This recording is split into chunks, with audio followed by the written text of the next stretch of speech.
Dans les années 40, le monde ne brûlait pas seulement sous l'ombre des dictatures. Il brûlait sous une censure de fer décidée à réécrire la réalité. Tandis que la propagande allemande de Riefenstahl sculptait un mensonge parfait, l'interdiction est devenue une arme, la terreur un système et l'art un ennemi. Car quand le cinéma en montrait trop, le pouvoir réagissait. Des films brûlés pour s'être moqués du pouvoir aux réalisateurs condamnés à l'exil. Voici les films que les régimes ont tenté de faire taire et les raisons pour lesquelles ils ont eu si peur.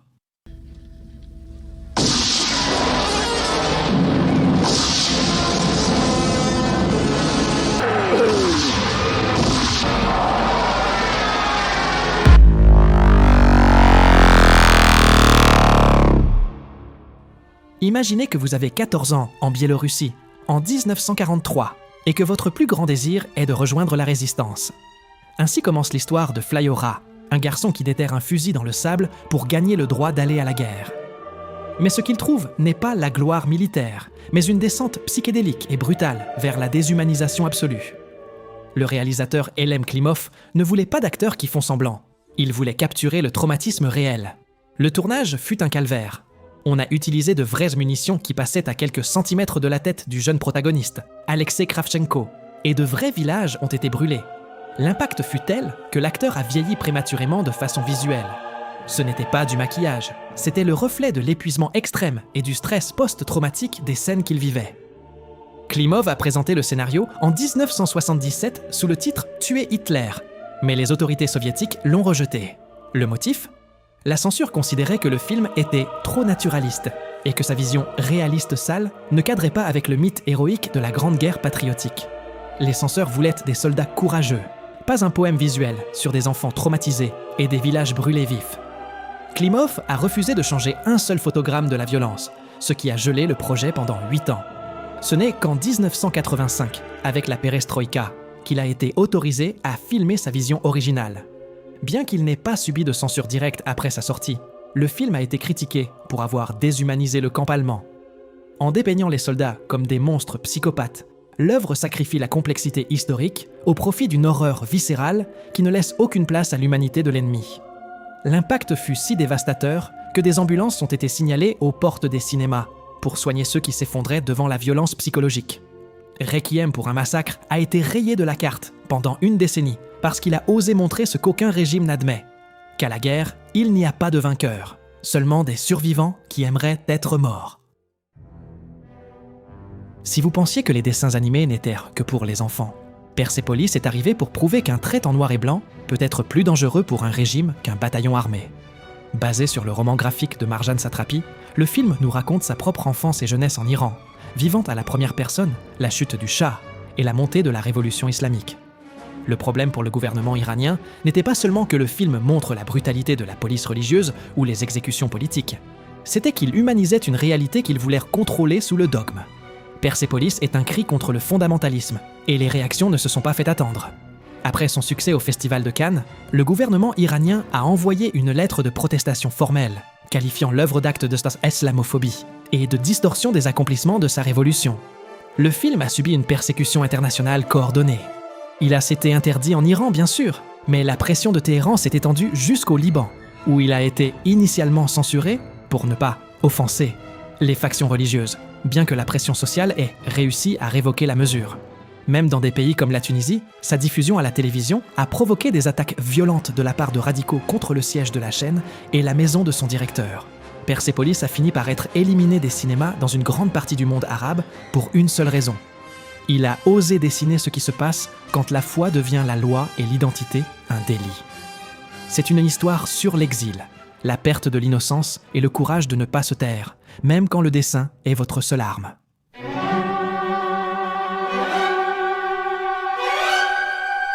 Tourné avec un style presque documentaire et des acteurs non professionnels, la bataille d'Alger reconstruit la lutte entre le Front de libération nationale algérien et les forces coloniales françaises dans les rues d'Alger durant les années 50.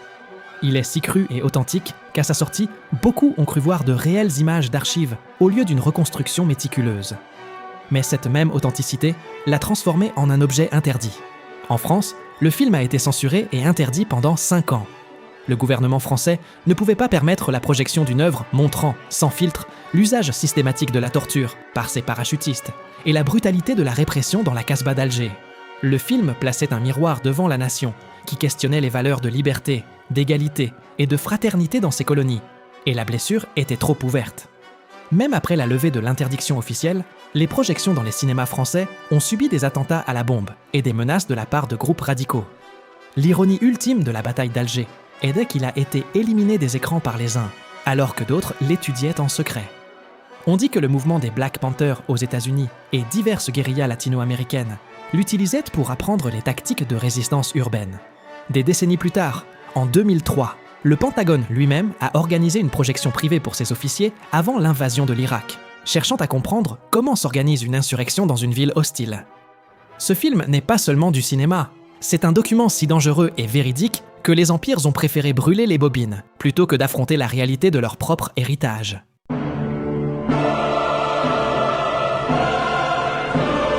S'il existe un film qui définit le pouvoir du cinéma comme outil de propagande et d'agitation, c'est Le Cuirassé Potemkin. Réalisé par Sergei Eisenstein, ce chef-d'œuvre raconte la mutinerie réelle des marins d'un navire de guerre contre leurs officiers tyranniques en 1905. Une étincelle qui a anticipé la révolution russe. Mais ce n'est pas son histoire qui a terrifié les gouvernements, mais sa technique. Eisenstein a perfectionné ici le montage d'attraction. Une façon de monter les images si rythmique et violente qu'elle était capable de manipuler les émotions du spectateur jusqu'à le mener à la frénésie. La célèbre séquence de l'escalier d'Odessa, avec le landau roulant sans contrôle au milieu du massacre, est encore aujourd'hui l'une des pièces visuelles les plus marquantes jamais filmées. La censure internationale a réagi avec panique. En Grande-Bretagne, le film a été interdit pendant pas moins de 28 ans.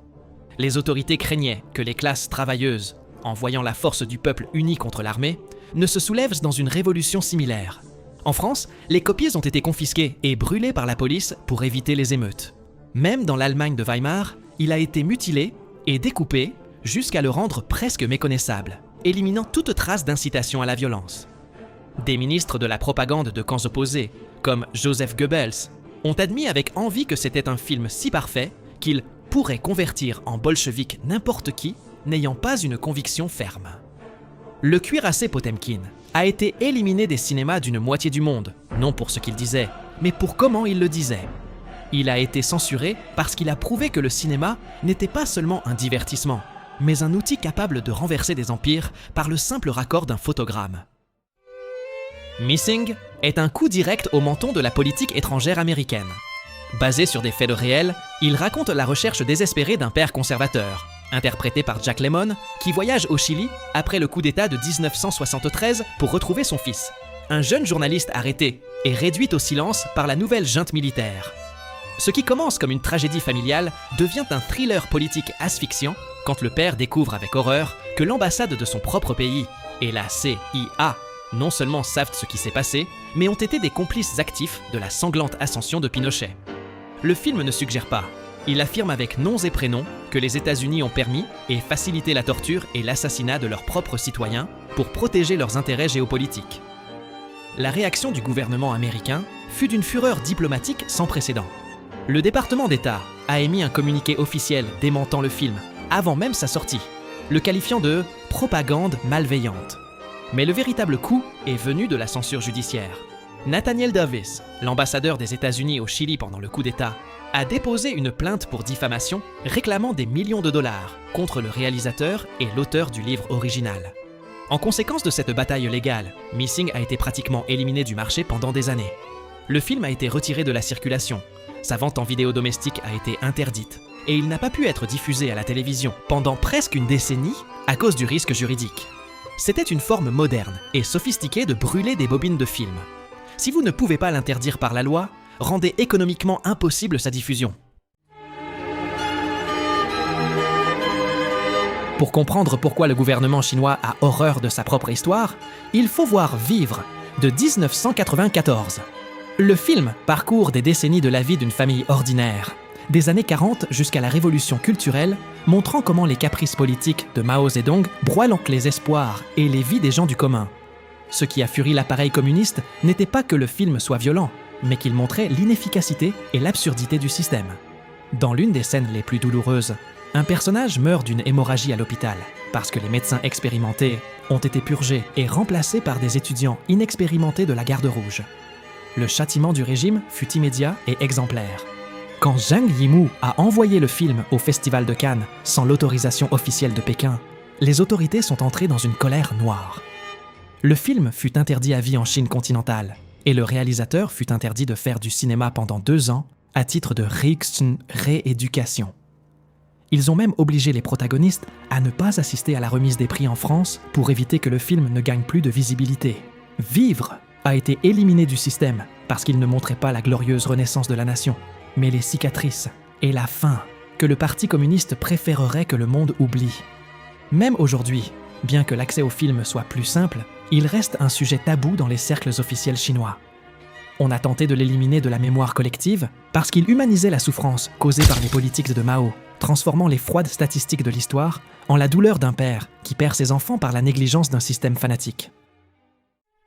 L'aveu est une autopsie en direct de la dignité humaine. Costa Gavras nous plonge dans une cellule de la Tchécoslovaquie des années 50 pour nous montrer comment on broie l'âme d'un homme qui, ironiquement, donnerait sa vie pour le système qui est en train de le tuer. Nous suivons Arthur London, un haut responsable communiste qui est kidnappé par ses propres camarades.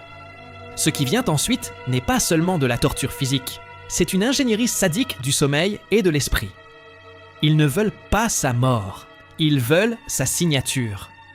Ils veulent qu'il récite un scénario de trahison lors d'un procès public pour que le parti ait toujours raison. C'est le portrait d'une machinerie qui ne cherche pas la vérité, mais la soumission absolue. Un homme transformé en une coquille vide qui finit par demander pardon pour des crimes qu'il n'a jamais commis. Mais le véritable séisme fut celui qui l'a provoqué hors de l'écran. En 1970, une grande partie de l'intelligentsia européenne et des syndicats français voyaient encore l'Union soviétique comme le paradis terrestre. Quand Costa Gavras, qui était le réalisateur culte de la gauche, a sorti ce film, on l'a traité de criminel. Le Parti communiste français a mobilisé ses bases pour saboter le tournage. Ils ont tenté d'empêcher les laboratoires de développer la pellicule et ont incité les techniciens à abandonner la production. Ils ne pouvaient pas permettre que l'on voie que l'homme nouveau soviétique était, en réalité, un tortionnaire de ses propres camarades. Après sa sortie, le film fut effacé systématiquement d'une moitié du monde. Dans tous les pays sous le rideau de fer, sa possession était considérée comme une haute trahison. On a brûlé des copies et interdit de mentionner son nom dans la presse. Mais même dans des démocraties occidentales comme la France ou l'Italie, la pression des partis de gauche fut si brutale que de nombreux cinémas ont retiré le film après avoir reçu des menaces de bombes et des attaques sur les guichets. L'aveu a été éliminé de la carte parce qu'il a commis le péché impardonnable de retirer le masque du totalitarisme de gauche, démontrant que, quand l'État devient Dieu, la vérité est la première à passer au peloton d'exécution. Il y a des paris risqués, et puis il y a ce qu'a fait Charles Chaplin en 1940. Imaginez que vous êtes la plus grande star de la planète et que vous décidez d'utiliser tout votre argent et votre prestige pour vous moquer de l'homme le plus dangereux du monde au moment où il semble gagner. En 1937, quand Chaplin a commencé le scénario, les États-Unis n'étaient pas encore en guerre et Hollywood avait une peur bleue de perdre le marché allemand. Les grands studios l'ont supplié de ne pas le faire. Le gouvernement britannique a menacé de l'interdire pour ne pas rompre sa politique d'apaisement avec Hitler. Mais Chaplin, dans un acte de rébellion absolue, a ignoré tous les avertissements. Ce qui rend ce film légendaire n'est pas seulement sa satire, c'est le parallélisme presque mystique entre les deux protagonistes. Chaplin et Hitler sont nés à seulement 4 jours d'intervalle. Tous deux venèrent de la pauvreté, et tous deux avaient conquis le monde à leur manière. L'un par le rire, et l'autre par la terreur. Chaplin savait que la moustache de Hitler était une version déformée de la sienne, et il a décidé d'utiliser cette image pour ridiculiser le dictateur devant des millions de personnes. Durant le tournage, les nazis ont envoyé des menaces de mort constantes à Chaplin. Aux États-Unis, les mouvements pro-fascistes ont tenté de boycotter la production, et le FBI a commencé à le surveiller de près, soupçonnant ses intentions politiques. Mais l'anecdote la plus incroyable s'est produite en Allemagne même. Bien que le film ait été strictement interdit par le Troisième Reich, on sait qu'une copie fut interceptée au Portugal et envoyée directement à Berlin. Hitler l'a regardé 2 fois, seul. Il n'y a aucune trace de ce qu'il a dit, mais Chaplin a confessé des années plus tard « Je donnerais n'importe quoi pour savoir ce qu'il en a pensé ». Bien qu'il ait aussi admis que s'il avait su l'ampleur de ce qui allait se passer en Allemagne, il n'aurait jamais fait le film. Le film se termine par un discours de 6 minutes qui brise le 4e mur. Chaplin cesse d'être le barbier juif pour parler directement à l'humanité, demandant la liberté et l'empathie dans un monde qui tombait en morceaux. Ce fut un geste si puissant que Roosevelt lui-même a dû intervenir pour que la censure ne coupe pas la scène. Le dictateur fut interdit dans presque toute l'Europe occupée et dans une grande partie de l'Amérique latine par peur des représailles nazies.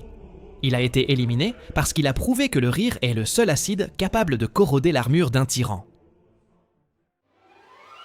Un simple accident est probablement le film le plus dangereux de cette liste pour une raison terrifiante. C'est du cinéma écrit avec du sang et tourné dans la plus absolue clandestinité, tandis que son réalisateur risquait sa vie. Sorti en 2025, cette œuvre de Jafar Panahi n'est pas seulement un film, c'est un acte de guerre culturelle contre le régime iranien. Pour comprendre le contexte, il faut savoir qui est Panahi. Après des décennies d'arrestations, de grève de la faim et une interdiction officielle de filmer qui durait déjà 20 ans, le réalisateur a décidé qu'il ne pouvait plus se taire face à la répression systématique à Téhéran. Un simple accident démarre sur une prémisse qui semble inoffensive. Un accident de la route dans une rue secondaire de la capitale. Mais ce qui commence comme un drame quotidien devient une radiographie brutale de la corruption de l'État. Panahi utilise l'accident comme une métaphore de la façon dont le régime écrase ses citoyens et feint ensuite qu'il s'agissait d'une fatalité inévitable. Le réalisateur a filmé une grande partie des scènes en utilisant des caméras cachées dans des voitures, des téléphones portables et en envoyant le métrage hors du pays photogramme, par photogramme via des réseaux cryptés, avant que la police secrète ne puisse confisquer les disques durs.